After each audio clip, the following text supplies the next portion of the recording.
Japan stood undefeated in the Pacific after the attack on Pearl Harbor. Its navy controlled the ocean like an unchallenged empire. Every victory strengthened Japan's belief that America was weak. But one man understood America better than anyone else. That man was Admiral Isoroku Yamamoto. Yamamoto had lived in the United States and knew its industrial power. He believed Japan must destroy America's aircraft carriers quickly. His solution was a bold and dangerous trap. The target of that trap was Midway Island. Midway was small, isolated, and strategically critical. Whoever controlled Midway controlled the Pacific routes. Yamamoto believed America would rush to defend it. He planned to lure the U.S. fleet into a decisive battle. The Japanese plan involved multiple fleets spread across the ocean. This separation was meant to confuse the enemy, but it also weakened Japan's own coordination. At the heart of the plan were 4 aircraft carriers. These carriers had crushed enemies across the Pacific. They carried Japan's most experienced pilots. Command of these carriers was given to Chuichi Nagamo. Nagamo was skilled but cautious. He followed doctrine more than instinct. On June 4, 1942, the fleet moved toward Midway. Japanese confidence was absolute. They believed surprise was on their side. What they did not know was already fatal. American codebreakers had cracked Japanese naval codes. The U.S. Navy knew the attack was coming. American carriers were already waiting. While Japan believed it was hunting,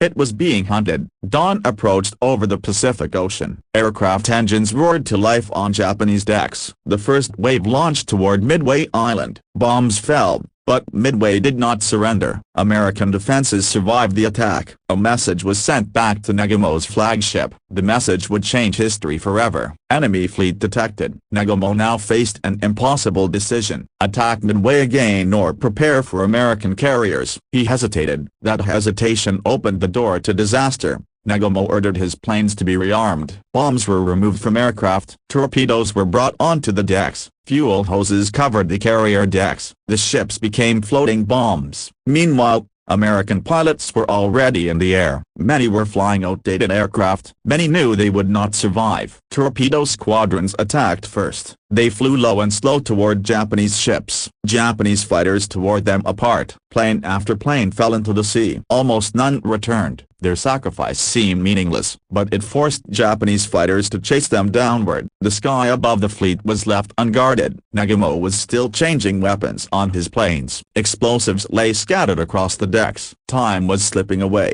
Then radar detected incoming aircraft. Nagamo ordered another change of weapons. Confusion spread across the carriers. Orders contradicted each other. Minutes passed like hours. Above the clouds, American dive bombers searched desperately. Fuel was running low. Some pilots considered turning back. At the last moment, they spotted the Japanese fleet. The carriers below looked calm and exposed. Japanese decks were crowded with aircraft and fuel. There were no fighters above them. The dive bombers rolled over and attacked. Sirens screamed across the fleet. Anti-aircraft guns opened fire. But it was already too late. The first bomb struck a Japanese carrier's flight deck. Fire exploded instantly. Fuel ignited across the ship. Another bomb hit a second carrier. Planes burned before they could take off. Within moments, a third carrier was in flames. Smoke covered the sky. Explosions echoed across the ocean. In just 6 minutes, Japan's naval power collapsed. Nagamo watched helplessly from the bridge. There was nothing he could do. The fourth carrier attempted to escape. Hours later, it too was sunk. Japan lost 4 aircraft carriers in one day. Hundreds of elite pilots were dead. Years of training vanished in an afternoon. The balance of the Pacific War shifted instantly. America had lost ships and men, but America could replace them. Japan could not. The psychological shock was devastating. For the first time,